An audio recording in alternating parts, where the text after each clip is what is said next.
All right, crew, we are back. We've had a few requests for me to go through where my URGI upper receiver build out stands currently. So here we are. It's for the most part done, but for those just tuning in, let me go ahead and give you a brief run through of what exactly we have in front of us, and then I'll dive into what I've now added onto it. So we have a Geissele 11.5-inch near clone I got off Brownells. What exactly is the near clone?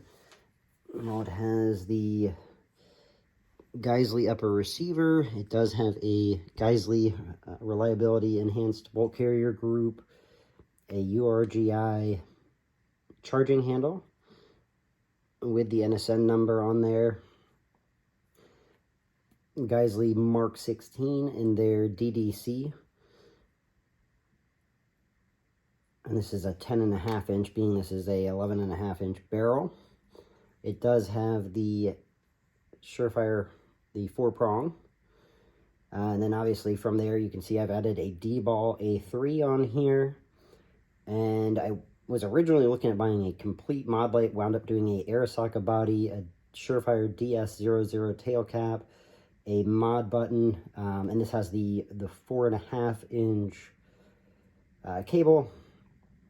And then I had a flashlight that I had the OKW head on, which I actually bought off of a red head off of Modlight's site during a sale a while back. And I've been running the red head on that, so I went ahead and swapped the OKW head onto the URGI here. That brings us to what I've added. I think everybody out there is probably pretty familiar with the BCM KAG.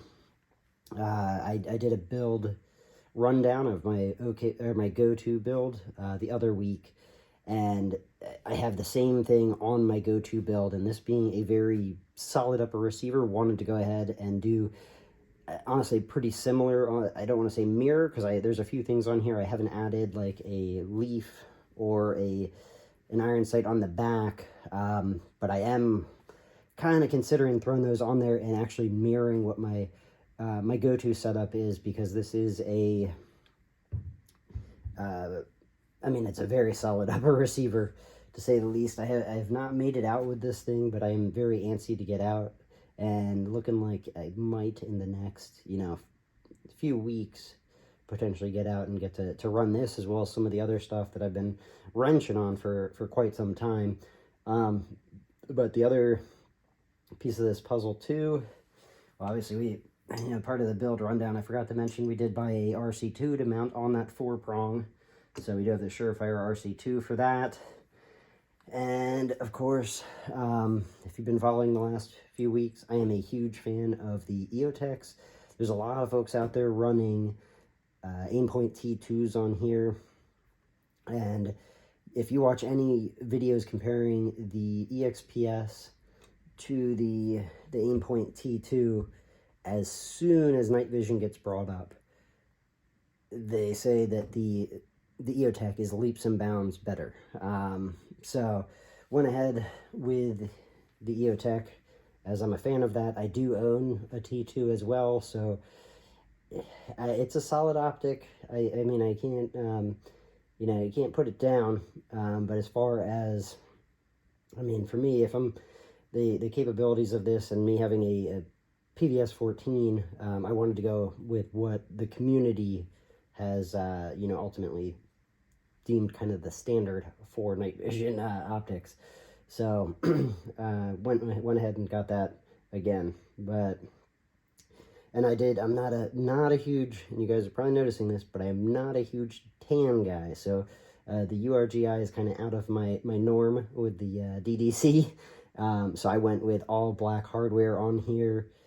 And when I do my lower receiver, it's probably going to be all black with a black, brace or stock and black grip. In fact, the grip for that is, I've already picked out, is back here, which is the B5 P23. That was custom stippled by my buddy Center Customs here. Oops, there we go. So I've got a stack of grips that he's done for me, and this one's been sitting for a while, so I'm gonna put this thing to use and throw it on a lower receiver for the URGI. But yeah, outside of what's on there, like I said, the only other thing I'm considering is potentially doing backup sights. I know some folks are not big on those, but I do on my other D-ball. I have the leaf on there, which is from Rail Scales, and that just screws right into this little, this screw pops out, and you just screw that down into there. And then I have a Magpul, it's their long range M-bus that I would mount on the back. That's exactly what I have on my go-to build, and the long range allows you to adjust windage and elevation, and with the leaf just being a solid, like, fixed point on the front, you can't adjust, there's no adjustments to it. So by having the long range addition on the back, it allows you to accommodate whether you're going up or down or side to side, to just tweak it a little bit. Because obviously with this being on the rail and the way it sits in the Picatinny, I mean, they all claim that it's going to sit, you know, pretty straight, but I just have this, in my mind, I'd rather have that little extra bit of adjustment, and that Magpul long range M-bus allows for that. So we'll see, but that is the build current state. Lower receiver, I'm still working on. I got an idea of what I want to do. Can't stand this thing up anymore because the KAG. But yeah, lower receiver, I'm probably going to build something new out for the sake of, this came with a H3 buffer. I don't have an H3 buffer in any of my other builds, and I mean, especially my go-to build, that I threw this on there to just take a look at it, and I was thinking about running it, but I have the H2 in there, and I have a Noveski H2 buffer and a Springco blue spring in there. So it probably would be a little under buffered for what Geissele provided with this. So with that, I mean, I can swap the buffer out, obviously, but I also, being that one is kind of my go-to, and I have it kind of tuned to how I want it, I'm just going to throw another receiver together, lower receiver together, and house this on that. And yeah, that'll allow me to change the setup a little bit different, try other things out. I still am kind of, although I am a huge fan of this and victim of habit, I am kind of still eyeing the Arisaka Indexer. It's a little more minimalist, but the feel of this thing is just great when you, the way you can pull it back. And I honestly haven't done a video that I can remember on the KAG, so you may see a video on that in the near future as well, just kind of giving a brief overview of that, because I'm a huge fan of this. I do wish that there was a way they could, you know, scale the size down a little, because I think they probably could eliminate a little material off of there. But I mean, we've tried a few different, I got a Slate Black Industries, which is, I mean, basically like cuts all this off and it's just very simple.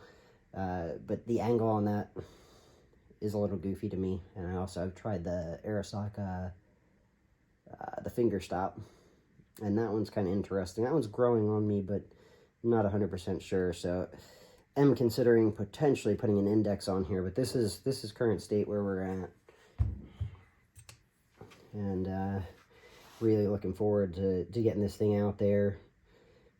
Potentially going to get out in the next month. Because yeah, it's been busy for quite some time and have not had a chance to get out and actually, you know, check out some of the stuff that I've been wrenching on and assembling for quite some time. So very much itching to do so.